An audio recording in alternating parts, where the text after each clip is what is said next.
எல்லாருக்கும் வணக்கங்க. Cook to easy சேனலுக்கு உங்களை அன்புடன் வரவேற்கிறேன். இன்றைக்கி மோர் குழம்பு எப்படி பண்ணுறதுன்னு பார்க்க போகிறோங்க. ரொம்ப சுலபமாக அதே சமயத்தில் நல்ல டேஸ்டியான மோர் குழம்பு. வாங்க இந்த மோர் குழம்பு எப்படி செய்யலான்னு பார்க்கலாம். மோர் குழம்பு செய்கிறதுக்கு என்னென்ன பொருட்கள் வேணும்னு பார்க்கலாம் வாங்க. தேங்காய் ஒரு 1/4 கப் அளவுக்கு எடுத்துக்கோங்க. இங்கே வத்தல் மிளகாய் எடுத்திருக்கேன். உங்கள்கிட்ட பச்சை மிளகாய் இருந்தால் அதையே நீங்கள் யூஸ் பண்ணிக்கலாங்க.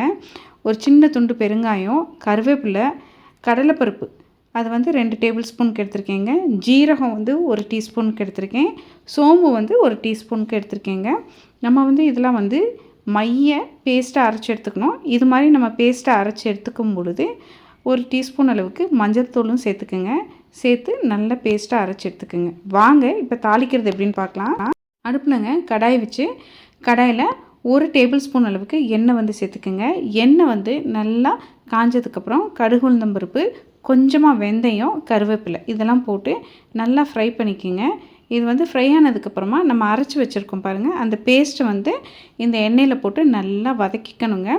இந்த பேஸ்ட்டில் இருக்கக்கூடிய பச்சை வாசனை போகிற மாதிரி வதக்கிக்கணும்.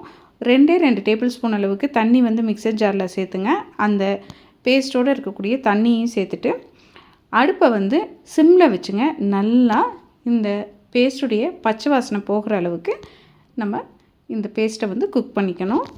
நம்ம அரைச்சிருக்கக்கூடிய இந்த பேஸ்ட்டு ஓரளவுக்கு குக் ஆனதுக்கப்புறமாங்க கொஞ்சமாக உப்பு சேர்த்துக்கிறோம். மோர் குழம்புக்கு உப்பு பார்த்து சேர்த்துக்குங்க. கடைசியில் வேணும்னா சேர்த்துக்கலாம். உப்பு சேர்த்துங்க. நல்லா கலந்து விட்டுட்டு இது கூடவே 1 கப் அளவுக்கு தண்ணியும் சேர்த்துக்குங்க. சேர்த்துட்டு நல்லா மிக்ஸ் பண்ணி விட்டு அடுப்பை மீடியம் ஃப்ளேமில் வச்சு நல்லா இதை பொங்கி கொதி வர வரைக்கும் நம்ம குக் பண்ணிக்கணும். நமக்கு இந்த மசாலா நல்லா வெந்திருக்கா அப்படிங்கிறது இந்த மசாலாவோட தண்ணியும் உப்பும் சேர்த்து நம்ம கொதிக்க விடும் பொழுதே நமக்கு அந்த மோர் குழம்பு ஃப்ளேவர் கிச்சன் பூரா இருக்குங்க. அவ்வளோதான். இது மாதிரி நம்ம ரெடி பண்ணிக்கிட்டோம் அப்படின்னு சொன்னோம்னா நமக்கு மோர் குழம்பு ரெடி ஆயிடுச்சுங்க. இப்போ அடுப்பை ஆஃப் பண்ணிடுங்க. இது கொதிநிலையில் இருக்கும் பொழுது நம்ம தயிரை சேர்த்தக்கூடாது. தயிரை மிக்சர் ஜாரில் போட்டுங்க நல்லா மைய அரைச்சி எடுத்தாச்சு. இப்போ அடுப்பை ஆஃப் பண்ணிவிட்டு இந்த பேஸ்ட்டை நம்ம ஒரு கை பொறுக்கிற அளவுக்கு சூடு வர்ற வரைக்கும் நம்ம ஆற வச்சுக்கணுங்க. இந்த பேஸ்ட் ஓரளவுக்கு ஆறுனதுக்கப்புறமா தான் நம்ம அரைச்சி வச்சுருக்கக்கூடிய இந்த மோரை இந்த பேஸ்ட்டில் சேர்த்துக்கணும். சேர்த்துட்டு நம்ம கலந்துக்கிட்டோம் அப்படின்னா நமக்கு மோர் குழம்பு ரெடி ஆயிரும். எப்போவுமே நம்ம மோர் குழம்பு செய்யும் பொழுது அந்த மசால் நல்லா வெந்து கொதி நிறுத்தினதுக்கப்புறமா கை பொறுக்கிற சூடு வந்ததுக்கப்புறமா கலந்துக்கிட்டோம்னா நமக்கு மோர் பிரித்து போகாதுங்க. சூப்பரான மோர் குழம்பு நமக்கு ரெடி ஆயிரும். இந்த மோர் குழம்பு தான் நம்ம செய்யக்கூடிய எல்லா விதமான மோர் குழம்புக்கும் பேஸுங்க. நீங்கள் இதே மாதிரி செஞ்சு கடைசியாக உங்களுக்கு தேவைன்னா வெண்டைக்காயோ, வத்தல், இல்லாட்டி வெள்ளை பூசணிக்காய் இது எல்லாத்தையும் வேக வச்சு கூட நம்ம சேர்த்துக்கலாங்க. இன்றைக்கி இந்த மோர் குழம்பு ரொம்ப ப்ளைனாக தான் செஞ்சுருக்கோம்.